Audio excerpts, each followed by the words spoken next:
we talked about like the Disney movie last year, but like now the story's getting even better. Right. But wait, there's more.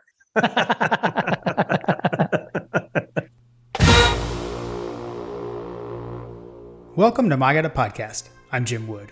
In this episode, John Powell and I preview Georgia's matchup with the LSU Tigers in the 2022 SEC Championship game. And we answer questions from you, our listeners.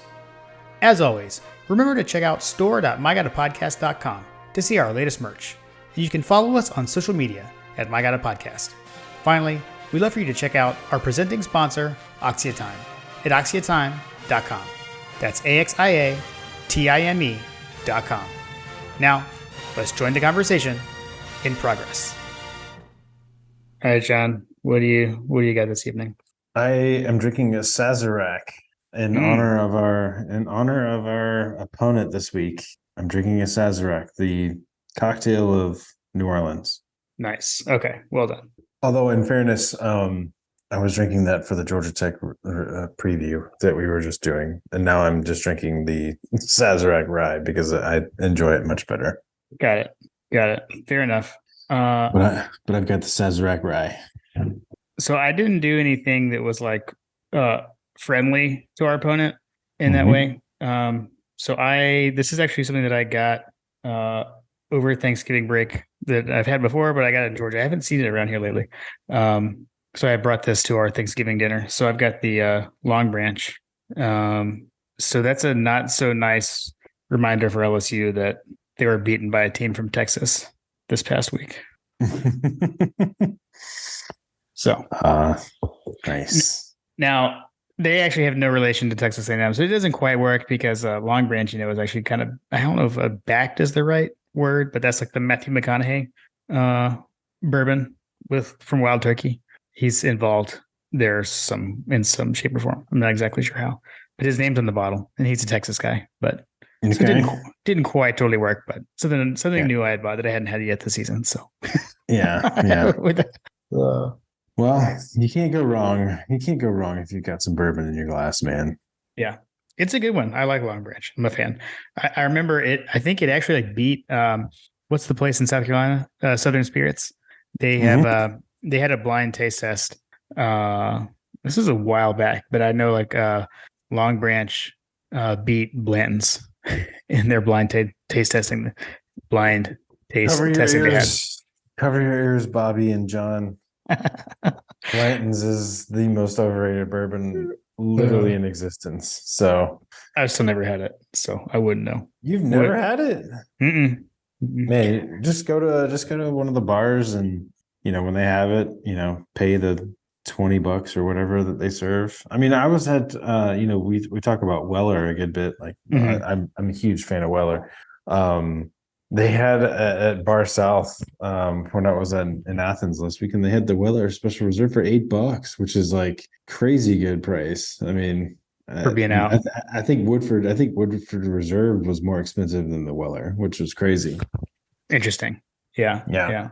Oh man. All right. I've got a bit of a dilemma, John. What's the dilemma? For my watching schedule. I don't know if we should talk about this later or now. I'm going to bring it up now. Just go ahead and talk about it now. Buddy of mine, actually, I know I mentioned this to you. He turned 50 last weekend or weekend before last, and we went out to Top Golf on his actual birthday. But his birthday celebration, his actual birthday party, is this coming Saturday, same day as the SEC championship game. So this is where I say I'm not going to the game. I generally don't go to the SEC championship game, and I'm not going to this one either. But we're going to go play golf in the morning, which is good for me because I like to have something to be not thinking about the game. So that's good. But then everyone's going to go back and watch the game at his house. But I like to watch the game at home. Am I mean? If I don't want to go to my friend's house, watch the game. And he didn't go to LSU or anything like that, but grew up in Louisiana, so he's an LSU fan, but he's not super diehard or anything. So yeah, that's okay. So I'm not out. I'm not being rude by not going. He already told me I don't have to come. He's fine with it, but I'm just double check. I thought I'd double check with you. I would say that you're well within your rationale to not go to that situation. Okay. Thank you for backing me up. Because here's my thing. Everybody that I know that's from Louisiana that says, "Oh yeah, I'm not a huge fan." They're a huge fan. They're a huge fan. Like, Right. let's this I mean, this is their flagship university of the state, right? Like, I Yeah. mean, you got Louisiana Tech, but there's no, like, it's not Florida Mhm. State. There's not Florida. There's not a Mississippi State. There's not a Ole Miss. Like, this is pretty much the the peak of scholastic endeavors in the university at the state of Louisiana. Yeah. I mean, I think you have Tulane, maybe. I guess Tulane's kind of coming on right now. Like, but Mhm. like still, like, who do we know from Tulane? Like, I don't know. I don't know about I can't take anybody from Tulane that has a green wave logo on their shirt seriously. Um, so, but yeah, pretty much everybody that I know that is from Louisiana is a Louisiana fan, and they will cheer no matter what. So Right. even if they say that they're not a big fan, like, if they jump on Georgia early, or we come out flat like we did against Georgia Tech, like, you may end up with a Reggie Ball situation. Yeah. Fair enough. Fair enough. Okay, I think that's the safe bet. That's where I was thinking, and I liked it. Like, I've got my setup. We want to do our bean dip, and all that kind of stuff. So I'll put it to you. I'll put it to you this way. So I did the same. I had the same kind of dilemma with the Florida game, with the having the chili cook off with the workout crew, because I mhm. knew that if I went on time, because they were starting like at 3 o'clock, and we're trying to do the Georgia game, and I was like, if I know if I go on time, that there's going to be guys that are jawing at me that are not Mm, fans of either school, and they just want to see me irritated. right. So it's a good thing I didn't go, because I tried to give us a little bit of cushion so I could figure this out a little, how this game was going to go before halftime. So maybe you Right. could do the same thing I did, which is like, see how it's going, and if the game is well in hand, or if there's not too much of a concern, you could just like pop over and Right. just be chill, right? Like, Right. you don't have anything to worry. You could Well, do it's the same thing. you could kill two birds with one stone. Right. Well, it's the same thing with my buddies because like I'm the like, oh yeah, it's the guy from Georgia who's obsessed with Georgia, and so Yeah. like everyone's gonna be against me. It's the reality, right? Hmm. So yeah, I don't know that I want to be so much be in that situation. This must be how Alabama people have felt over the years. Ah, yes, I have. I always wondered. Okay, fair enough. Okay, thank you for talking me through that. We're living Um, the dream. We're living the dream right we now. are, we are. So what about you? What are your plans for the weekend? So Carter actually has a soccer tournament over in Lilburn this weekend. Okay, So his Saturday game kicks off at 2 o'clock.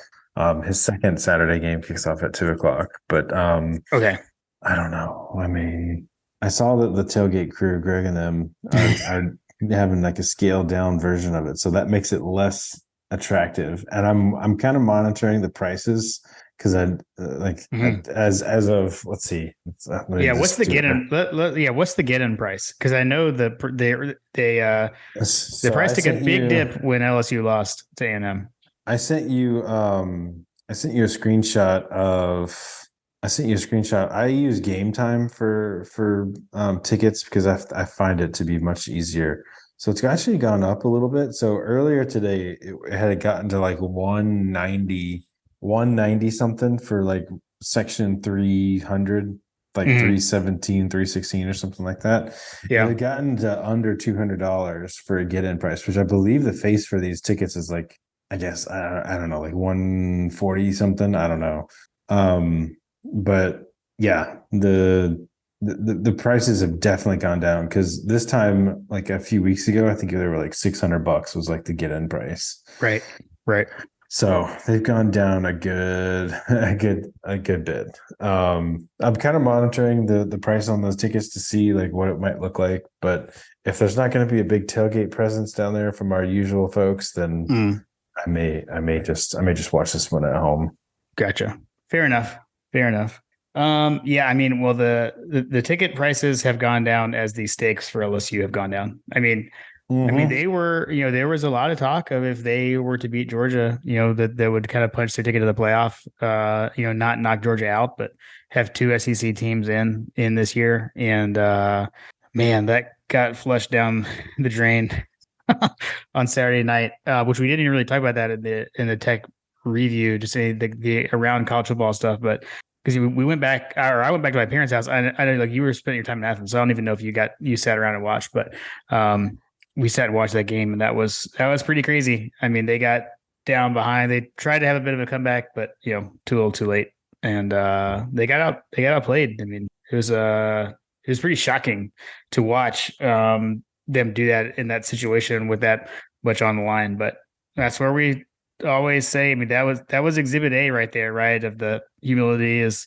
60 minutes away and 18 to 22-year-olds and any given Saturday, all that stuff. You saw that on full display with LSU last weekend and with Clemson last weekend. I mean, and with Ohio State and with Ohio State. So yeah, a lot of everybody's given Georgia such crap for having such a tough time the last couple weeks with Kentucky and with Tech. Like, it's hard to win on the road. It's hard to win late in the season when there's not a whole lot on the line. Yeah, for sure. You've already punched your ticket for the next step, and you're probably looking ahead. All those things kind of come in at this point in time. You got, we probably haven't done it enough service, but like, you got guys that are coming up on graduation and finals, and that's true. There's a lot of student stress that's associated with this time of year too. So yep, for sure. True. It is what it is at this point. Very true. Very true. All right. Well, let's jump into the matchup. So kickoff is on Saturday at 4 p.m. Eastern at Mercedes-Benz Stadium. Coming in, Georgia is 12-0, 8-0 in the SEC. LSU 9-3, 6-2 in the SEC. So only 2 SEC losses. That they lost that opening weekend, Labor Day weekend game against Florida State in one of those non-conference games to put them at 9-3. All-time series record, LSU leads the series all-time, 18-13-1. So we have not played these guys a whole lot over the years. Pretty interesting there. And I, as far as I'm thinking, I can't remember throughout the show, and I meant to go look this up and I didn't. So someone can yell at their podcast player of choice, but I think this might be the first. I don't remember playing another team this year who held the all-time series lead against us. So I think this is new territory for us as far as this season's opponents go. In the rankings, Georgia obviously number 1 across the board, whether that's CFP, AP, or coaches. LSU is number 11 in the AP poll, 13 in the coaches poll. They were, what were they? They were 5 in the CFP last week. We're recording Monday night, so we don't have the benefit of the new CFP rankings just yet. I think it's safe to assume they will be lower than that. We don't know how far they will fall just yet. The game is on CBS, so we will have Brad Nessler, everyone's favorite, Gary Danielson, and then everyone's favorite, and then Jenny Dell on the sideline. I don't know what the official hashtag is. The game notes that I pulled that stuff from, it said TBD. Haven't put it in there yet. So I guess they're trying to decide whether LSU or UGA will come first. I'm not sure. On that note, like I said, it's like it's basically like home team and road team are there. I don't even know who's home or road. But I will say, regardless, look for Georgia to be in the red jerseys and the silver breeches, because LSU wears white at home. So either way, I think we'll have LSU in the white jerseys. Because the home team gets to choose. So look for us to be in red and LSU in white. LSU is one of the few schools that wears those white jerseys home and away. Yep. So weather only for tailgating information purposes, because I fully expect the roof to be closed in this game. But looks like it's going to be cloudy, high of 66, low of 54. I did see a chance of rain like early in the morning. So just FYI, if you're going to be out there in the, tailgating in and around Mercedes-Benz, just watch out for that. But not super low temperatures by any means. Seems kind of similar to what we dealt with this past weekend in Athens, which was quite nice. So that's all. That's what I got on the matchup. I don't know, John. Do you have any fun facts for us today? Fun facts. I got a few. I think I just dropped one. That LSU pretty much always wears the white jerseys no matter what. They're home and away. Sure. Let's go with the Tiger nickname. So do you know where they get the nickname Tigers from, Jim? I do not. So it actually is derived from a couple of different sources. The biggest of which, apparently, Tigers, like as a nickname, is something that's very like it's a long history of Louisiana military prowess or whatever. Oh, okay. Of the Tigers. So basically, there's two regiments from the Civil War that fought so ferociously for the Confederacy that they were dubbed the Louisiana Tigers. And so there's that aspect of it. There's a volunteer unit that used the nickname in the Mexican-American War. Okay. That was nicknamed the Tigers. And they actually the insignia, like the tiger logo that has the snarling tiger head or whatever. That actually was it was used by LSU, but it came from the Washington Artillery logo. But yeah, so they trace that history back to the 1838. Really? Okay. Yeah. So the whole Tigers situation is all steeped in military history, which should make sense because the school was originally known as a seminary and military academy, right? Okay. I didn't know that either. No, I don't. Yeah, I don't know much of the history of LSU, to be honest. I mean, I don't either. I'm trying to see what was the actual? Yeah, so it was founded in 1853 under the name Louisiana State Seminary of Learning and Military Academy. Interesting. And was actually located near Pineville, Louisiana. Okay. Yes, so know your enemy. They've been around for a while. The Fighting Tigers of LSU are steeped in military history. Another fun fact: they have not always been the Tigers. All of that, Tiger history. Their first mascot was actually a greyhound. Interesting. You may not have known that. A greyhound. Yeah. 1896, the LSU had its first mascot was a greyhound named Drum. It was just a pet of LSU cadets that were there at the time, I guess. Nice. Everybody knows Mike the Tiger. He's the only live mascot that lives on campus and all those kinds of things. Yeah. But yeah, so another kind of interesting fact: the official colors are royal purple and old gold. That's actually their second choice of colors, which is something that's interesting from everything that we talked about with Kentucky. Right. That was a little bit different. They used to be yellow and blue. Well, similarly, the first official school colors of LSU were blue and white. Really? Okay. Yes. Interesting. I'm not sure. That's just I don't have a story behind that or whatever. But their first official colors were blue and white. I probably should look into that. Maybe can recap that on because it's interesting because purple and gold is always associated with the entire state of Louisiana. I feel like with Mardi Gras and all that stuff. Yeah. So I guess the royal purple and old gold was first associated in 1883 with the Corps of Cadets. They basically presented a flag.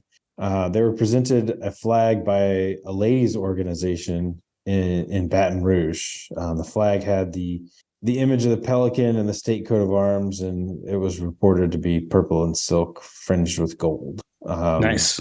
So that's like where they got that from. As far as like the officially, like how it officially kind of came about, it was actually from baseball. They donned those colors in 1893 playing baseball against Tulane. So they have been there for. I mean, they've been there for a long time still. It still had been there for a while, and I guess that like the band director, as many like school traditions were were involved in these things. So there's a number of people like band, football, quarterback, governor. They decided to change the school colors to they decided to change LSU's official colors back in like 1893. Like there's multiple stories, but that's effectively what happened. So And a reminder, John, if there were uniform police around back then, they would not be purple and gold. right. Exactly. But yeah, those are some of the quick facts. Nice. There are some like Georgia LSU and SEC championship things that I think they'll kind of come up in the listener questions later. So I will just point out one because a lot of them are like not so fun. So my fun fact on the matchup stuff is that Kirby Smart / Georgia is 2-0 against Brian Kelly, having faced him twice before. Obviously when he was at Notre Dame. So I'll just add that one. Let's hit the news and notes. I don't have a ton of news and notes, but do have a few. One, I guess we don't so much have to totally get into this, but Auburn has a new coach. So Auburn hired Hugh Freeze today, former Ole Miss coach, who was unceremoniously let go there and has been at Liberty. It sounded like there was that was rumored days ago. Obviously Lane Kiffin was the big rumor. He always insisted he was not going to go there. Hugh Freeze emerged shortly after. Sounded like there was some pushback from some fans, I believe, not wanting to hire Freeze because of his past transgressions, I'll say. But I guess that failed ultimately. I mean, if you got an opportunity to match up Hugh Freeze with Bruce Pearl at Auburn, it seems like a match made in heaven to me. I think it fits. It's a very Auburn thing to do, so it kind of makes sense to me. Yeah, everything. Yeah, whatever. Auburn's upside down world. John, I think maybe what you were trying to say was, oops, I accidentally did the long one. Okay, we can move on from them. Let's see. So Kirby didn't. There wasn't a whole lot that came out in Kirby's press conference, but the main thing I'll point out is that he seemed a little feisty in his press conference today because there's a couple of times when he like kind of pushed back. So like like sometimes someone will try to ask like a scheme question and he never likes those. So someone asked a question, something around like how Stetson like progresses through his reads or something along those lines. And like he was not having it. He was basically just started going into like how there's too much and like he can't explain it all in a press conference or whatever. And he kind of moved on. So I think that happened first. And then later on, someone asked him about Marvin Jones Jr. So like he was injured in the Tech game and he got a little feisty on that one. It was just like, all you guys want to talk about is injuries and all these kinds of things. So I don't know. I guess it was kind of sometimes you kind of catch Kirby on one of those days and he doesn't want to go into things. So seems like today was one of those days. So apologies to the hopefully the media people were able to make it through it. So I thought it was kind of funny. But yeah, that was pretty much it. Like there was other stuff. There was some sets and questions and these questions or whatever, but there was no other like injury updates or anything like that. There's no AD Mitchell questions? No, I saw nothing about AD Mitchell. So I didn't see anything about that. Nice. I'm sure he's hopeful to get him back. We're hopeful. Now on the LSU side, Brian Kelly has been consistently asked about Jaden Daniels. So Jaden Daniels, LSU's quarterback, went down multiple times in that game. He went down and it didn't look good, but then he was suddenly back in the game fine the next series. It happened twice that I recall. Apparently he has been seen wearing a boot on whichever foot is injured or leg. And I know he was in a boot on Sunday. Today, Brian Kelly said he would be in a boot again today. Again, we're recording on Monday. But we do know that they did some scans on his ankle for a high ankle sprain, and those were negative. So that's not there. But I know Brian Kelly said he was optimistic that Jaden Daniels could practice on Tuesday. So I'm just kind of going off the whole, like, he kept coming back into the game. He finished that game against A&M. So I'm assuming, like, I've looked at all this stuff, just assuming that he's going to go based off that. Although who knows, things could change, I guess, as the league progresses. Well, I guess that means that we need to figure out what the backup quarterback situation looks like for them, right? Right. Yes. Yes, we do. Do you know who the backup quarterback is for the Fighting Tigers?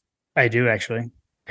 Let's go. Shall we? Okay, so let's actually. Oh, that was later. But I do. Yeah. So it is. It is Garrett Nussmeier. He's yes. Yes. It was the son of. Sorry, you caught me drinking my bourbon. Sorry. Now wait, I'm blanking. Are you serious? I thought that. I thought this was all like a lead into like you knew. No, I mean I had the roster up in front of me, or I had like the ESPN stats of it in front of me. Why am I blanking? Who's his dad? His dad is Doug Nussmeier. Oh, okay, yeah. Who is a like he played at Idaho. He was like he's the quarterbacks coach for the Cowboys right now. Yeah, I was gonna say I think I knew he was in coaching now. Yeah, he played for the Saints. Like he's got ties to LSU, so his son is at LSU. Let's see, he was offensive coordinator of Florida for like several years. That's what I was thinking of. He was offensive coordinator at Alabama and quarterbacks coach back in the famed 2012 season. Right. So yeah, that the Nussmeier family is a famous family. Nice. Yeah, and it looks like I think we offered his son a scholarship. Apparently. At any rate, cool. All right. Let's see. We can get into the game a bit, I suppose. I suppose. Yeah. I mean, Jim, I'll go ahead and give you the glory on this one. What are the game notes for this game? Protect the football. Protect the football, and then win the game. Yes, that is it. So wise dog, if you're listening, you could probably end the podcast now. Like, protect the ball, and we win. This is where literally that's literally been that's been our modus operandi or whatever. Yeah. All season long. Yeah, this is where we get burned by not having an outro. Like, our episode just ends with Go Dogs saying it. Like, if we had an outro, it could be like, "This has been My Gotta Podcast." Well, we can fake the ending of that. Exactly. We cannot do that because we don't do that. But yeah, I mean, I guess just kind of think about like the offense. So when Georgia has the ball, I'll call out some defensive players for LSU. So you've got BJ Ojulari. If that name sounds familiar, it is because he is Aziz's younger brother. He's a defensive end. He's got 5 sacks on the season. Harold Perkins Jr., linebacker, leads LSU with 7.5 sacks. That's third most in the SEC. Watch out for this guy. He is very good. He was very disruptive in the Alabama game. So he's definitely one to watch for sure. I mean, I feel like he's. I'm not sure I could definitely say he's their best defensive player. I mean, Ojulari is very good as well, but I don't know. Perkins is definitely he jumps off the screen at you. And then Micah Baskerville is linebacker. He's their leading tackler with 73 tackles. So just some guys to be on the lookout for from LSU. But no, you're right. Like, as far as like what are we going to be looking for our offense? Yeah, I mean, it's protect the football. I mean, it's the same thing we've been talking about. One thing I will say is something I'm excited about is the fact that this game is being played at Mercedes-Benz. I'm assuming the roof will be closed. We're playing in a temperature controlled environment, and I think Stetson plays better when that's the case. Mm-hmm. I mean, we saw him. If you go back to like end of last year, He was amazing in the Orange Bowl. I know that's open air, but it's in Miami, right? Or right close to Miami. Um, Hmm. he was the MVP of the Orange Bowl. He was the MVP of the national championship game, played indoors. And then he got off to a roaring start against Oregon in this very same stadium. So I don't know. I'm looking forward to see what Stetson can do in the Benz on Saturday. Yeah, I guess we'll see. I don't know that this is going to be the Stetson Bennett game that we're looking for. These are not the droids you're looking for, but I guess we'll Sure. get to that, and I guess we'll get to that in a little bit. So are we talking LSU defense, UGA offense? Is that what we're Yeah. doing? Yeah. So we kind Okay. of are looking for that. So you could talk about that now if you want. Okay. I mean, this is an interesting game for me because number one, you've got the first year head coach, Brian Kelly thrust into the SEC championship against arguably the, best offense defense combination in the country in the Georgia Bulldogs. Yeah. You've got a couple of games running now where you've got teams that have shown the pathway to potential success is apparently stopping Stetson, the prolific passer Stetson Bennett, the ever dangerous mailman, Right. and relying on the running game. So you look at some of the stats here, like I'm looking at, they're basically, I mean, they're fairly pedestrian. LSU's total defense, they're ranked 35th in the country in total defense. Yeah. Georgia's number 4 by comparison. A couple of teams of note, Kentucky is ranked 20th in total defense.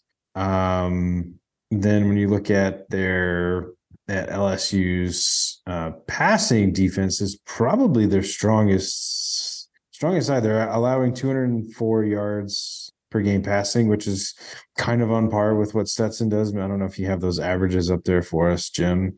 By comparison, Georgia is ranked 22nd in passing defense. A similar opponent that you might be, curious about, South Carolina has a better passing defense than LSU by the numbers. Okay.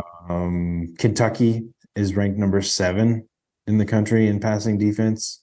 Yeah.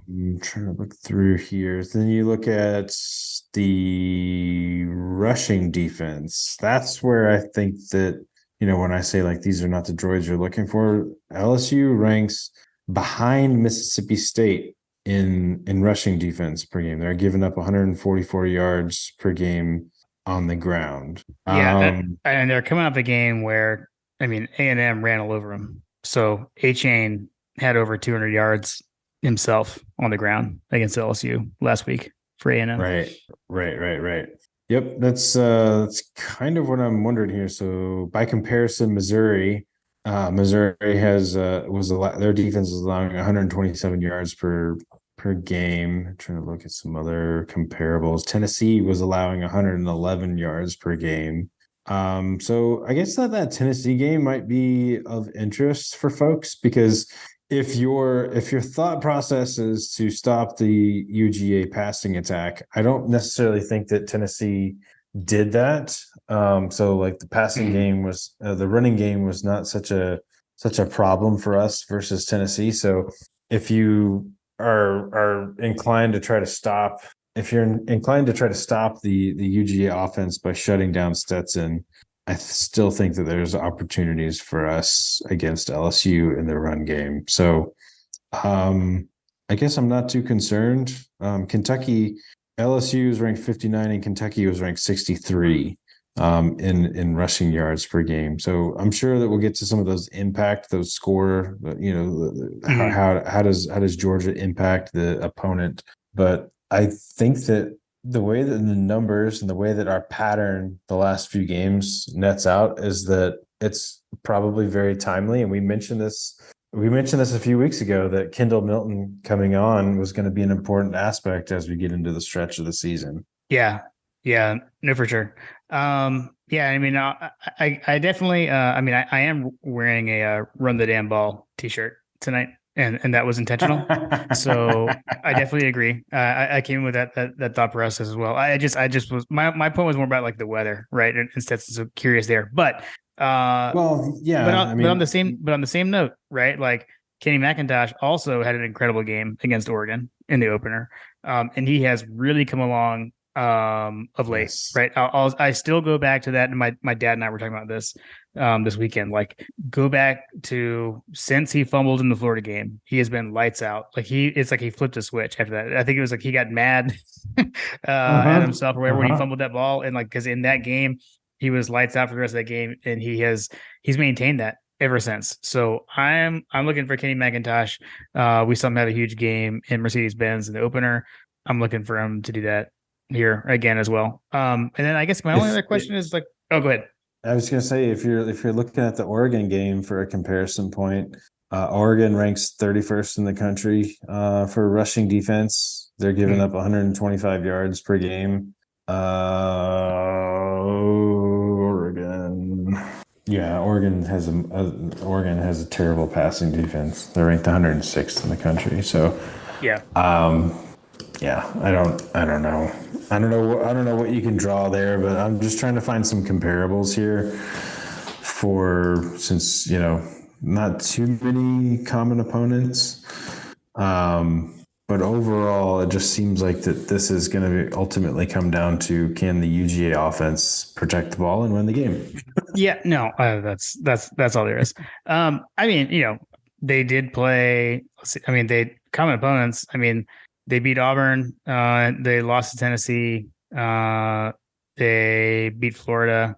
So there's some there for you. But yeah, I don't know. I mean, the only other thing I'd say for the offense, just curious to see like, I don't know what some of the like who's on the other end of those receptions and what folks can do.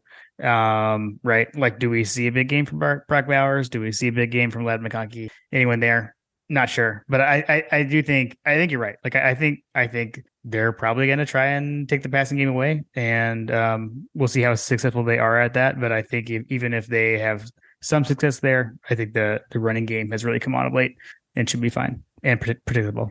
So Yeah, we've talked about it. So if you want my opinion, like moving forward, based on everything that we've seen to date this season, based on everything that I've seen, if you want to beat this Georgia team, you're going to have to hope that turnovers go your way, referees go your way. You're going to have to hope that you can stop Stetson from passing the ball, shut down the pass, and force the run game. You have to hope that you can stop the run game when you're dropping all those people in coverage. mhm. You also have to hope that every time you throw the ball deep to Keely Ringo, he gets a pass interference. It sounds like a segue into the defense, John. I mean, you Let's could go ahead. segue. Let's go ahead and go there. You could segue. You could segue. I think we should. Yeah, I mean, this team is going to shut down the run no matter what happens. I don't care if they break a one long run or whatever, or the running back bust loose, or the quarterback bust loose for a big play. Like, on the whole, over the course of 4 quarters, the run game is where your team is going to go to die. And the pass game, like I said, like, I mean, who are you going to throw it? Who are you going to throw it to? If you want success against this UGA defense, you're going to have to hope that somebody gets lost in coverage over the middle, which we saw Tech do a couple of times. Yeah. Like, they had wide open opportunities in the middle of the field where someone got crisscrossed, and some of that was in garbage time and some of it was at the, with starters in. Yep. You're going to have to hope that every time you throw it deep, that Keely doesn't, turn around and catch the ball or pass interference. Those are the types of things you're looking for, because if you're going to try to throw it against Javon Bullard, if you're going to try to throw it against Starks or Chris Smith, like, good luck, man. Like, Yeah. I mean, Lassiter. I think Kamari Lassiter. Yeah. I mean, there's a reason that people have been throwing and targeting Keely Ringo. I mean, Graham had a great post on Dog Central that really kind of underscored how I felt this entire, like, 4 or 5 games is that, yeah, dude, it's frustrating as hell watching Keely Ringo sometimes do like these what the heck are you doing out there kind of plays. But then, a few plays later or a few quarters later, he's either intercepting the ball or deflecting the pass or coming Yeah. up with a bang bang third down coverage play. And so, like, it is what it is. Like, he may get burned, but he also may come up with an interception that's a pick six that wins you the national championship. Well played. Um, Well said. I mean, seriously, like No, yeah. that's literally who he is. He's the only weak link in this entire secondary. You may get lucky and like Tech did and run a play that showed an inkling of hope that if you can hit it on all the right strides, that you might be able to get a big play against this team. But they're not going to break loose. Like, this team is built to shut down the big play. I just don't see it happening for him, man. Like, Yeah. I don't see any of it happening. Well, and if Keely Ringo is your weak link, you've got a pretty strong chain. I'll say that. On as far as LSU's offense, I mean, the whole thing runs through Jaden Daniels. The whole offense is built around him, which, by the way, he's a transfer from Arizona State. So he's 238 of 347 on the year, 68.6% completion percentage. He's thrown for 2,566 yards, 15 touchdowns, and 2 interceptions. He is also the team's leading rusher. So, like I said, everything runs through this guy. He's got 174 carries for 824 yards on the ground and 11 more rushing touchdowns. They've got like 3 running backs that you'll see running the ball. Josh Williams is a leading rusher amongst them, but he's coming off a knee injury. He's probable for this game, but he has been out of late. But then you've got Noah Cain and one-time Georgia commit John Emery Jr. They've been kind of carrying the load at running back lately. But like you said, that's kind of what we were built to do is shut down the run.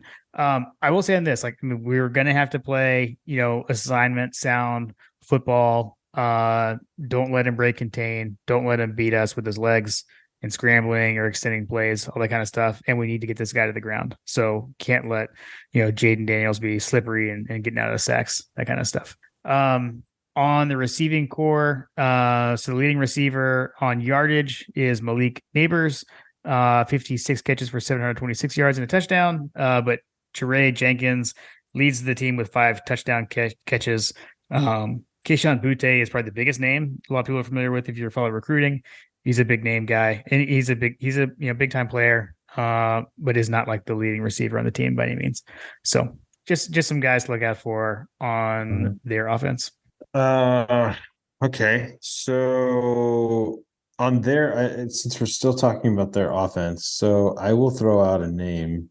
You mentioned the running quarterback, and I had a thought, and I wanted to see, because I didn't look at this beforehand. So you just mentioned that. So if your team's MO is to have a leading rusher, leading passer, quarterback, I do not like your odds there, man. Like, meaning against Georgia? Against Georgia, like you're not going to have a whole lot of success against Georgia if that's the case, because this team is so fast. There's I imagine that the quarterbacks, per game stats here are going to take a huge hit. That said, offensive coordinator is Mike Denbrock, who incidentally was also the offensive coordinator for the Cincinnati Bearcats when Georgia struggled against them in the bowl game, which take with that what you will. But the guy obviously can put together a pretty decent offensive approach, because they troubled us, right? He also worked for Notre Dame they worked for Notre Dame previously as well, as an offensive coordinator. He was offensive coordinator, wide receiver, tight end, assistant head coach, all those kinds of things back in when Brian Kelly was kind of had some of his renaissance of the Notre Dame program. Okay. But yeah, other than that, like that gives me a little bit of pause, but at the same time, like if your quarterback is the main focus, we have a long history of really getting in the face of those people. Hendon Hooker, Bryce Young, Yeah. Name your quarterback that has gone to die at this UGA defense. Well, AR-15, right? There's another one I'll add to the mix as far as the Well, season. I mean, is AR-15 really a benchmark for I'm just defensive? saying he's a guy like, runs a lot. So, or he was. Spencer Rattler. Spencer Right. Rattler is another quarterback that is like come on strong. Will Levis, Yeah. I don't know. Yeah. Fair enough. All right. Well, why don't we take a moment to remind everyone that season 3 of My God a Podcast is presented by Oxia Time. Oxia Time is a custom watch company. You've got to go check out their 2021 Georgia National Championship timepieces. These are custom timepieces. They are officially licensed by both the College Football Playoff and the University of Georgia. John and I both have the stainless steel version. There's also a blackout version, and now there's a ladies version as well. So be sure to go and check all the timepieces out at oxiatime.com. That's AXIATIME.com. And John, I believe there's somewhere else that folks can potentially get a look at these. There may be a new ad coming out in a certain publication. Yes, and it is SEC Championship Week. If you are a subscriber or pick up the Bulldog Illustrated, make sure you check through, peruse. You might find a familiar watch. Check them out. Nice. Awesome.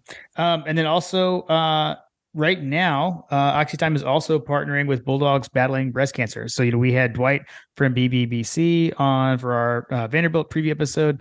They're also partnering right now. So you can use the code BBBC10 and get 10% off of one of these watches and help support a great cause as well. So like we said, go check them out, oxytime.com. All right. Let's see. Special teams wise, unless you had anything else on the defense. Sorry, I kind of jumped into that, but I feel like we kind of ran through it. I guess one other thing I'll just say, like Jalen Carter obviously has also been, I'll say dominant since he came back from injury. So look for him to be a big factor with that quarterback play there as well. So, I don't have anything. Is there? What was the special? Is there? Usually with LSU, there's an Australian punter that's of note. So that's a good question. I know their punter is a guy named Jay Bramblett. I did see that he is 4th in the SEC on punt yard average at 44.3 yards. But John, I've got a bonus fun fact for you. Did you know that per the ESPN punter rankings, Brett Thorson is not even eligible to be included in those punting rankings, because to be included, you must average 2.5 punts per game, and his average is too low on punt volume, so he can't be included in their rankings. So I thought that was kind of funny. So if you go to ESPN and look at their their specialty rankings, there are only 13 punters listed because Thorson can't be included because we don't punt enough. So I just looked at that. He is currently ranked number 30 in the country for punt average. And as I peruse the number of punts, I'm like 51, 30, 50, 50, 50, 60, 75, 37, 43, 44. Then you get down to number 30 with Georgia. He's only punted 29 times. That's insane. That's if insane. you were to rank that, dear listener, if you were to rank that for number of punts all season long, Georgia ranks 128 out of 131 nice. in punt attempts all season long. I like it. So yeah, let's see. And then their place kicker is a guy named Damian Ramos. He is 45 of 47 on extra points, and he's 9 of 12 on field goals. Although, Brian Kelly doesn't always like to go for extra points. Sometimes likes to go for 2. Like when he went for 2 down 15 points against A&M last week. I don't know if you even saw that, because I don't know how much of that game you saw. But they're down 21 points. So 3 touchdowns, you get a tie, right? They scored a touchdown and then went for 2. I didn't get it. Apparently it's some kind of analytics thing, but didn't make sense to me. Whatever. Well, based on the numbers there, LSU they're ranked number 66 in the country in terms of field goal percentage. So they're 75% on the season. They're averaging 1 field goal per game. Yeah. Georgia, by comparison, is currently ranked number 11 in the country in terms of field goal percentage. So they're making 92% of their field goals, and we're averaging 2.2 attempts per game. We're making one. So if it comes down to it, I really hope that Kirby looks at them going for it in a crunch situation, because they just aren't really making that many attempts. So Yeah. if you look at it from an attempts perspective, LSU ranks 117 in the country in the number of attempts that they've made, which is, obviously really low out of 131. So Number of field goal attempts. Mhm. Okay, got it. Gotcha. Yeah, they've only attempted 12 field goals on the season. Yeah. Georgia by comparison ranks number 4 in the country in terms of field goal attempts, which hashtag goal line situations. Yeah, seriously. Maybe those are not identity plays. Yeah, seriously. Maybe the field goal on the goal line is the identity play. Don't say that. All right, let's move on to listener questions. First up, Will Kaplan. Although I feel like this one might take too long. First off, I love that he had a clarifying question on how to even ask his question. Will knows us all too well. He said, in what format would you like your holiday meets question? And you told him power rankings. So he said it's a little tough. He said, because it's dependent on your family. He said, it's dependent on your family. And then he said, B, I'm Jewish. He said, but here is the first draft. So he wants us to rank turkey for Thanksgiving, hamburger. Why did I say that like that? Hamburger for the 4th of July. A hot dog for 4th of July, also steak for a flex summer holiday, brisket for Passover. And I know we usually do ham, I would say, for Easter. He's got ham for Christmas, agreed. Barbecue pork for Memorial or Labor Day. Then he said we can add in fried chicken as a flex for game days. America's favorite fall holiday series. I know you've probably got turkey way low, right? Because you're not a turkey guy. Turkey is like literally like the bottom of the barrel. I'm intrigued by introducing brisket onto a holiday, because I don't associate brisket with a holiday in general, but this intrigues me. Well, I do love I guess brisket. From my perspective, I was expecting this to be like a power rankings of like literally like Christmas season or holiday winter holiday season meats ranked for Christmas dinner and gotcha. But this is like overall, so like now I have to like factor in, well, the time of year that I'm eating this.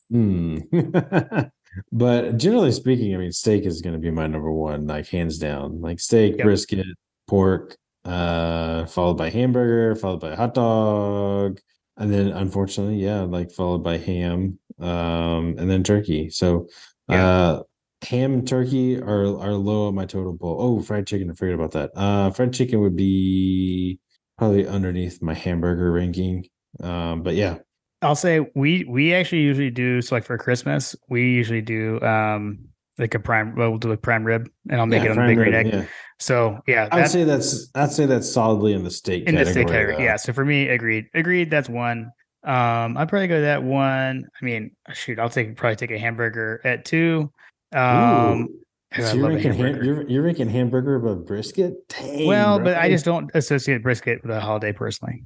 So but brisket's amazing. Oh, it is amazing. It is, but I just don't put it there. I actually am pretty high on a ham. I like a good ham. But I'm gonna put barbecue pork next, I think, then ham, and then I guess a hot dog, and then turkey. I'm with you. I'm not a big turkey person. I basically eat turkey at Thanksgiving, and that's it. So yeah, seriously. Other than a turkey sandwich, right? Yeah, like a sliced turkey sandwich. Right. Yeah. Exactly. Okay, we're in agreement there. Let's see. JT, the dog father, he's been a guest on my God podcast. Will corn dogs be on the tailgate menu this week?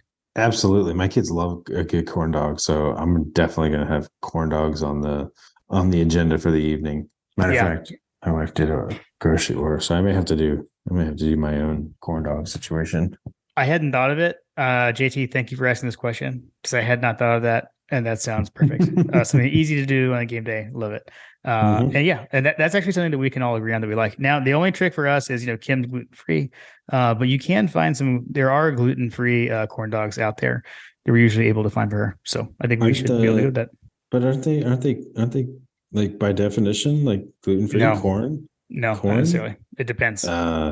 Corn, yes, corn itself is, but Like the corn meal. cornmeal, right? So like it depends. It depends on and I forget. There's a cornmeal versus cornmeal mix. So the cornmeal mix has flour in it, actually, which is what they tend to be dipped in. So like the Jiffy. Yeah. There is gluten free Jiffy. There is, yeah. But you can't just assume that they all are. FYI. All right, let's see. Next up, 51-7 GATA. Which win over LSU did you enjoy the most? So he's got a list here. These are in chronological order. He's got 1998, which he says that got game day to Athens. So that was my freshman year. That was Quincy Carter, his coming out party at LSU back in 1998. 1999 with the white pants. John, you probably don't even remember that one. 2004. LSU takes a knee at the 1. That was on the kickoff return that happened. 2005 DGD DJ Shockley.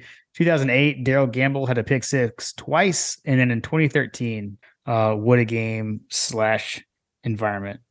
What's yours, John? Do you have a top amongst those? 2005, bro. Yeah, I knew that was gonna be yours. Yeah, you love you some DJ Shockley.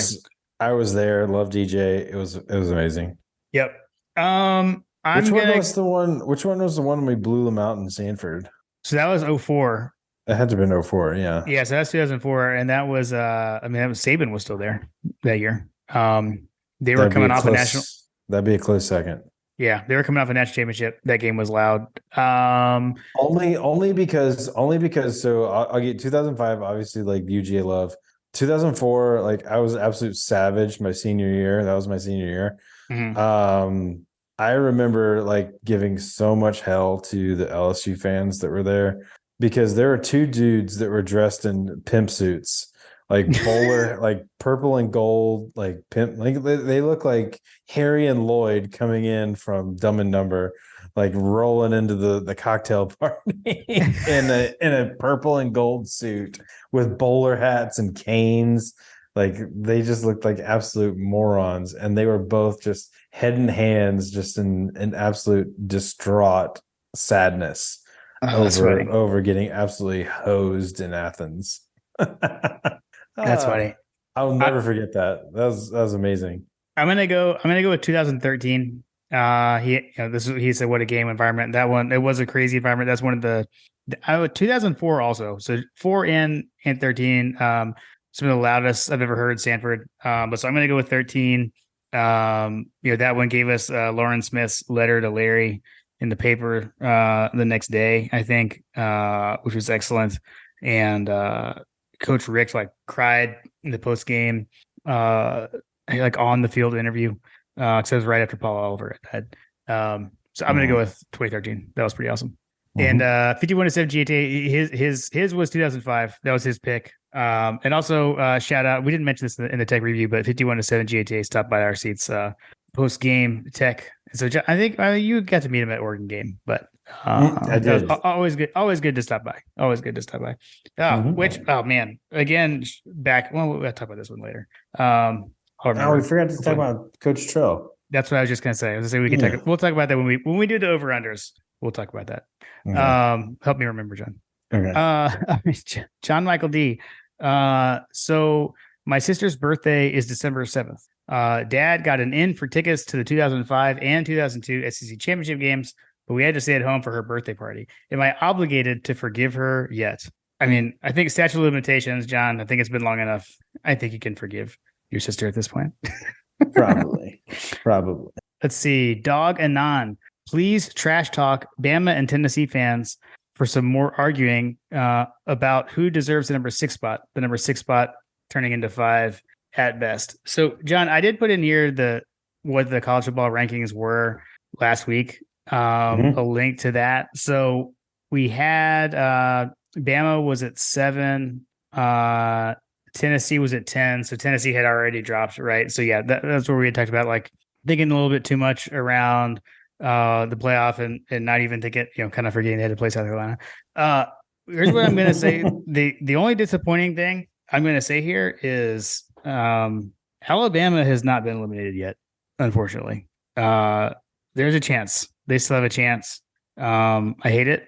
And there's a Twitter follow that you guys could probably check out. I'd have to go and look, but there's been a weekly kind of tweet that goes out with an infographic on the percentages of making the college football playoff. Yeah. And while there's still a chance, it is incredibly slim. For Alabama? For Alabama, yeah. Like less than 20% chance. Okay. Yeah. Where I'd have to go back and look. So Georgia has like a 99% chance of making the playoff. Yeah.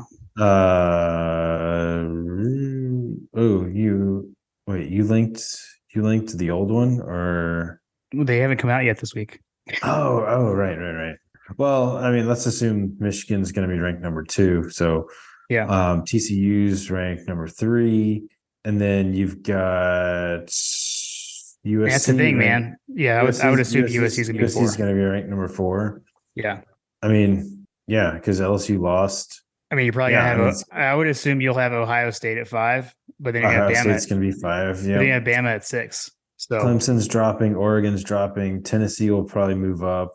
Yeah. Yeah. I mean, at that point, like, I don't know.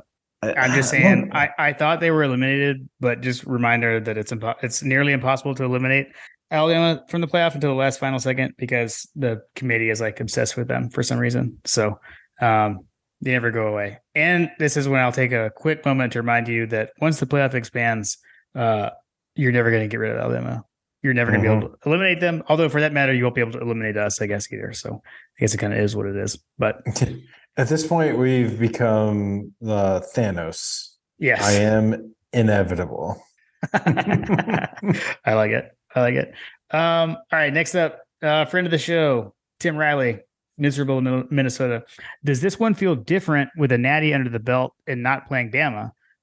Team more relaxed, maybe heading to the playoffs, just let her rip and whoop them Tigers. What do you think about the mindset heading into this, John? Is it different, say, from last year? Yeah, it's different. Just because the fact that you're going to hear a lot about like this team has an opportunity to accomplish something that the last year's team was not able to do. And last year's team was national champions, and they were not SEC champions. So Kirby Smart has never won against LSU. He is currently 0-2? Georgia, or yeah. 1-3? I can't remember. Let's see. So there's for Kirby. So let's see. There's the 2019 SEC championship loss, and then there's the 2018 loss at LSU. I think that's it. So I think 0-2. Yeah. So so LSU is one of 3 SEC teams, or one of 3 teams that he's played against, that he's coached against, that he's not won against. Right. Ole Miss beat us in 2016.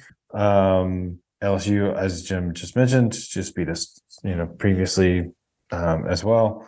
And then Texas obviously beat us in the Sugar Bowl. Yep. Which doesn't really count, but whatever. But yeah, so Kirby Smart is definitely going to be looking to tick that box and leave Ole Miss and potentially hit for the cycle on all SEC teams next season. So this team is going to have an edge that Kirby's going to create for those factors alone. Yeah, I agree. And I think also just continuing to try to balance that scale on Georgia in the SEC title game in general. I mean, all time we're 3-6 in a title game. We're 1-3. The 1-3, John, that you were mentioning, that's not the Kirby. That's Georgia's 1-3 against LSU all time in the SEC championship game. So try to get that more back towards 500. But I agree. I mean, I think I don't know that they're more. I don't know that the relaxed is the word I would use there. Because I think like last year they had a cushion. I think they have the same cushion this year. Where you could like, you don't have to win this game to get in the playoff. But I think it's more that edge, like you said, being able to accomplish something that last year's team didn't. To me, that's what gives them the mental edge right there. So All right. Let's see. Zach, SE Dog 864. You think Ryan Kelly secretly practices the Southern accent when no one's around? Yes. I mean, I don't, yeah, like where I'm not sure where that would have come from. And then he said, also, who do you think on defense is best skilled to spy Jaden Daniels? What? Who on our defense is best skilled to spy Jaden Daniels, their quarterback? Jamin Dumas Johnson. Yeah, I would agree. I would agree.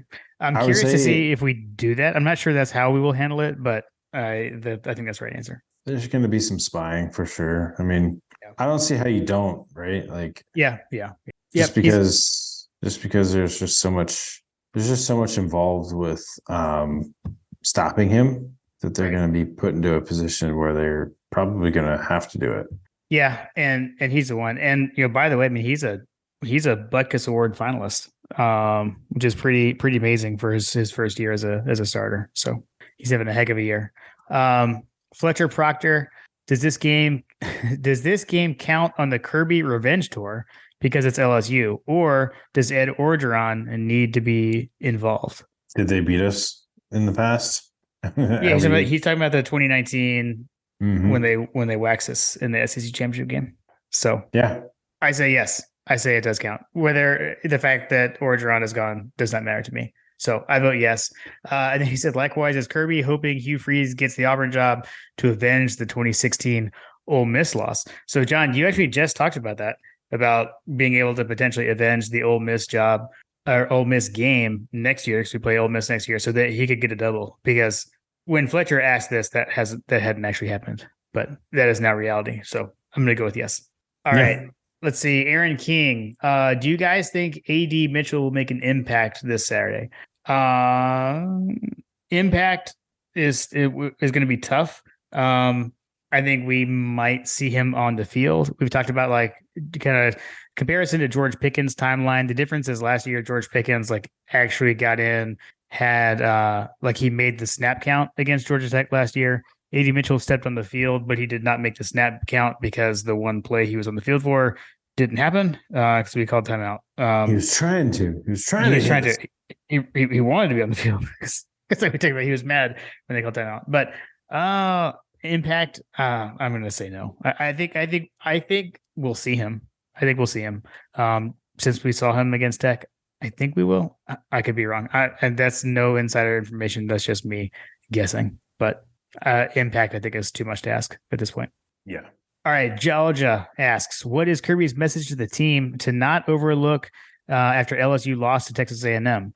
The Dogs have been guilty of sleepwalking through a few halves of games. They don't want to get snake bit. Daniels can ball when he is on. Go Dogs. I think, John, it's what you just said. I think it's you have the opportunity to do something that last year's team couldn't do, and that's win the SEC championship. That's it right there for me. Yeah, win the SEC championship. If you do that, you can show up to the alumni meetings afterwards and flash the SEC championship ring to Jordan Davis and Nolan Smith. All those are Nakobe Dean and all those guys that graduated.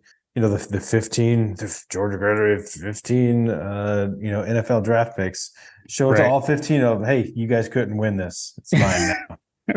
Fair enough. All right, let's see. Then we've got Chad Jarvis. Thoughts on the season as a whole? Do you think we go further into the playbook than we have over the past 3 games, aka back to how we played against Oregon in South Carolina? So I think we talked about that a little bit earlier around like, have we been holding back, etc. I mean, I think we may. It's an SEC championship game, so I expect we'll probably see some wrinkles. You tend to do things like that in a big game like this, but I'm not sure how much I totally buy the holding things back. I think the other thing is too, is like, if you look at, as far as Oregon, like that's a game where we had a fully healthy AD Mitchell, right? And we haven't had him. Now, we didn't have him against South Carolina either. So if you're talking, Oregon / South Carolina, can't really make that comparison there so much, but I don't know. I mean, I think at this point, maybe some title game wrinkles, but I'm not sure how much else we're going to see. I think what you're going to see is poking and prodding for a while. You're going to see some tight defense from LSU for sure. Because I mean, what I would say is like, let's just basically think of the game that we played against Notre Dame. You know, when we went to Notre Dame, Yeah. but we this time have players for days that can run across the two deep, three deep, and play at a high level. Basically, I just don't think that they're going to be able to keep up. Yeah, but the question is just like, have we been holding back on the playbook? Basically, I mean, I wouldn't say that we've been holding back. I think that we're just like selectively pulling things out at various times of need based on what the situation is dictating. For example, I would say that we got a little bit more exotic on fourth down and goal rather than running it up the middle for 8 straight plays. You know, we rolled out, and yeah, is that exotic? No, not in the slightest. It's pretty basic, actually. right. Literally every team has that play in their playbook, right? Right.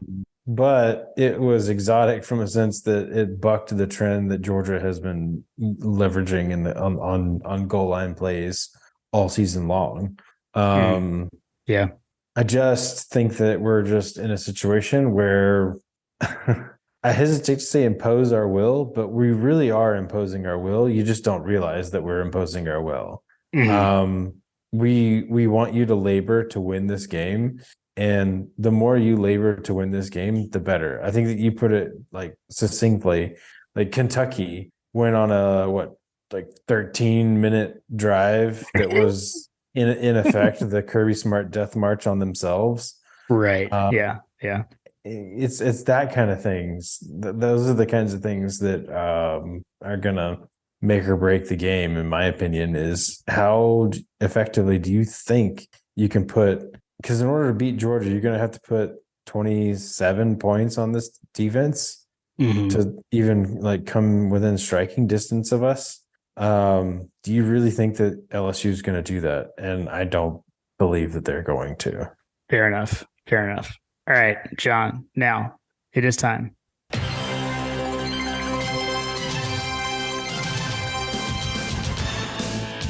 my God! Robert Beal. Trying to put glasses on it. It's time for Coach Trill Bill's over-unders. So now I'm going to remind you what we forgot to talk about in the tech review. You got to meet Coach Trill Bill in person in the Georgia Tech game. Finally. Had a nice halftime chat with Coach in our section, and also got to enjoy God Bless America together. That happened while we were hanging out, which is a beautiful rendition, by the way. That was pretty cool. Is that normal for home games? This is my first. I was about to say I didn't think that was normal, right? Yeah, no, it's not. Yeah. Good stuff. We did see the halftime show. Didn't mention it on the previous one, but they had like a unification like halftime show, right? Yeah, both bands were out there. Yeah. That was.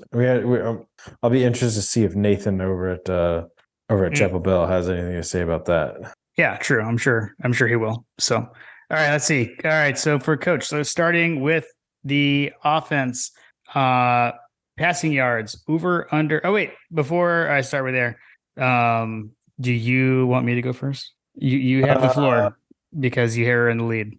I'll go first on. You're going to go first. Okay, I'll go first on the passing yard situation. Over, under 275 passing yards for Georgia. Under. Okay. I have a cheat sheet that I lost. Over.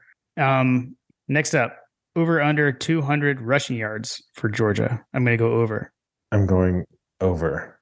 Okay. Next up, your turn. Over under 2.5 Georgia players that score. Over. Agreed. Over. Switching to the defense. Over under 1.5 forced turnovers for the Georgia defense. My turn. Sorry. I was going to say, your turn. My turn. My bad. I'm going to go under 1.5 forced turnovers. Are we counting fourth downs? I forgot. No, that's not. That doesn't count. Okay. What is those? You said 1.5. Yeah. I'll go under. Okay. Then you're up next. Over under 325 total yards for Jaden Daniels. For Jaden Daniels, Mm-hmm. under. Agreed. Under. And his total yards, I told you, like we said, he's the Oh, I leading know. rusher and passer. Did Okay, you tell the people? Did you tell the people the impact numbers? not yet. Over under LSU first half points, over under 9.5. My turn, right? I'm going to go under. I'll also go under. Okay. And then on to special teams. This is with you. Jackpot field goals made, over under 2.5. Over. Agreed. And then last one, miscellaneous. CBS camera crew showing Brian Kelly yelling, over under 3.5 times. And I say slam the over. I guess that depends on your definition of yelling. Dude, But- Brian Kelly. Okay. You pick whatever you Yeah. want, John. Yeah, I go over. Okay. Okay. All right. Well, Coach, it was great to see you on Saturday. Glad you and John got to meet. That was a lot of fun. Let's see. Time for the final predictions. So let's see. Our friends at Chapel Bell Curve with their CBC R2 Sam have a predicted score of Georgia 33 to LSU 14.3. The line right now is Georgia minus 17.5 with an over under of 50.5. That gives an implied score of Georgia 34 to LSU 16.5. The predicted score on OddsShark was crazy to me. I don't know if you saw this, John. They've got Georgia 44.2 to LSU 30.6. I definitely did a double take. That seems odd to me. But so that would be obviously a Georgia win, an LSU cover, and then that would hit the over. So as far as what you were asking about, the scoring impact that I've been tracking. So the latest numbers on that, again, dealing with Power 5, on average, Georgia is holding opponents to 15.82 points less than what they average against the Power 5. And Georgia has been scoring 10.08 more points against teams than what they allow scoring on the Power 5. So that would give us, if we apply those scoring impacts here, it would be Georgia 35.74 to Tech 11.5. So it would be like 36 to 12 ish if you apply that to LSU's averages throughout the season. So I've been pretty much kind of going with that, and I agree with you. I think LSU. I think they jumped up the rankings. They had a bit of a run there, but I think they're in year one under Brian Kelly. Right? They're learning the system.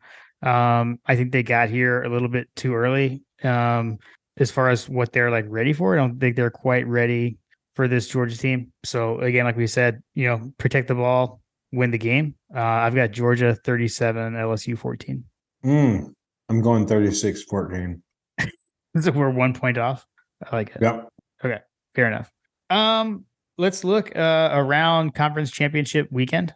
So other matchups of interest. So let's just look at the rest of the Power 5, because there's huge playoff implications with all of these. So Friday night, you've got the Pac-12 championship game, USC against Utah. Utah was one of my playoff picks. That's obviously not going to happen. But USC is only a 3-point favorite in this game. Who you got there? I got USC winning that one pretty handily. Really interesting. I mean, -3. All right, so here's my rationale. This Caleb Williams guy, right? He's allegedly the Heisman front runner. -3 versus Utah, and you're the Heisman front runner. I just don't see it. I expect them to win more. Got it. Okay. I will say CBCR2 actually predicts they've got a Utah win in this game for what it's worth. I'm going to sway from that. I do think USC wins. But I'm going to go with USC, but Utah's pretty good. I'm just kind of hanging on to my playoff pick. Sorry.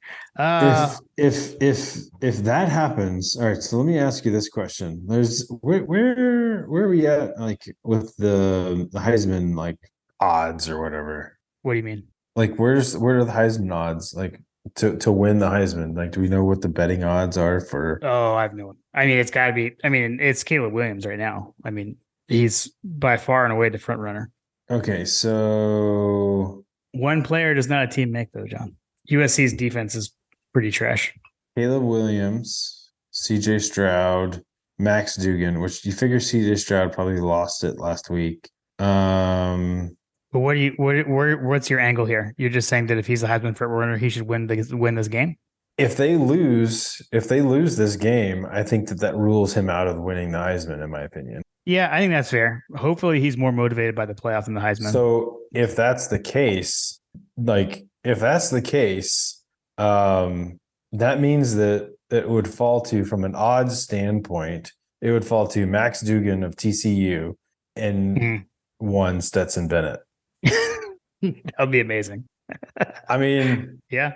Those are the odds right now, right? Like I'm looking at the odds. Like I don't see anybody else on here. Like you got Will Anderson, Jahmyr Gibbs, Hendon Hooker, Jalen Daniels, Max Dugan, CJ Stroud, Caleb Williams. Like who else wins the Heisman? It's almost like if USC loses this game, if you're a Georgia fan, you almost want to root for chaos here, because I would love for Stetson Bennett to take the stage in New York and take that Heisman Trophy home and just absolutely just ride off into the sunset with another national championship and a Heisman Trophy. Holy that'd be a dream come true. And not to mention, like, could you just imagine? Like we talked about like the Disney movie last year, but like now the story's getting even better. Right. But wait, there's more. Oh, nice. Yeah. I'm not gonna lie. I was actually thinking about the Stetson movie the other day and who's gonna play him and all that kind of stuff. But yeah, that's fair. Here's my only warning for chaos is if true chaos happens, Alabama's getting in. And I mean, I guess at this point, who cares? But just letting you know. Big 12 championship game is 12 o'clock on Saturday on ABC. TCU against Kansas State, another tight line. TCU is only favored by 2.5. Kansas State is they're pretty highly ranked. I think they're close to the top 10. I think they were 12 last week. So I'm gonna pick TCU, and part of that is just because I want their story to continue, and I want them in the opening round of playoff. But I have a feeling TCU will take that. Yeah, I think they will too. I think the ride continues with Sonny Dykes in year one there as well. Let's see, ACC championship game, a lot less meaningful now after both of these teams coming off a loss. So we had Clemson, the latest victim of South Carolina. UNC lost in, I think, double overtime to NC State this past weekend. So this was a game that before last weekend, you thought that the winner had an outside shot at the playoff, actually, if things went their way with some other help, but not so much anymore. Clemson's favored by 7.5. I'm going to take Clemson in this one. I'm being boring on these. Yeah, Clemson. I'll take Clemson on that one. And Big Ten championship, Michigan versus Purdue. I'm going Michigan too. Yeah, Michigan. Yeah. Those two aren't quite as intriguing as the other two. So yeah, Pac-12, Big 12 championship, huge playoff implications. So we'll see what happens there. And then watch out for the playoff ranking on Tuesday night. Curious to see. I think we know what the top four is going to be. My question is who's going to be number 5? You think it'll be Ohio State or Alabama? Number 5, Ohio State for sure. I agree. It should be. So I mean, we'll watch out for that. It easily should be. I agree, but we've got Ohio State homer Kirk Herbstreit saying it should be Alabama. So we'll see. Maybe he's saying that in the sense that like the Ohio State schedule like actually hasn't been all that challenging. So yeah, but I don't see how you can put a 2-loss Alabama ahead of 1-loss Ohio State. Yeah, and that's just me. I don't get it. Agreed. Get it. All right, man. Well, heading into the SEC championship, a chance, like we've talked about multiple times, right? A chance for this team to do something that the best team at Georgia since 1980 wasn't able to do. There's not a championship is on the line, right? I don't think a playoff spot is on the line. I think Georgia gets in regardless of the outcome of this game against LSU. But for me at least, that SEC championship means something. So I think there is a lot on the line. A lot of motivating factors for these players. And like we've talked about, right? Like they have been up for the games against the big time opponents. They've been up for these. When they get up for a game, they play a different brand of football. And I'm expecting to see that on Saturday. I agree, man. Let's head into the CFP with riding high. Agreed. I have a feeling that there will be a little bit more chaos between now and then, but it just is what it is. Yeah, for sure. All right. Well, hey, I know. So you got the soccer stuff going on Saturday, but I'm sure we'll be texting throughout the game like we always do. And looking forward to it, man. For sure, man. We're just gonna try to catch a tiger by the tail and fling him around until he's dead. Nice. That's all there is to say. Go Dogs. Control the ball, and win the game. Control the ball, win the game. Go Dogs. Go Dogs.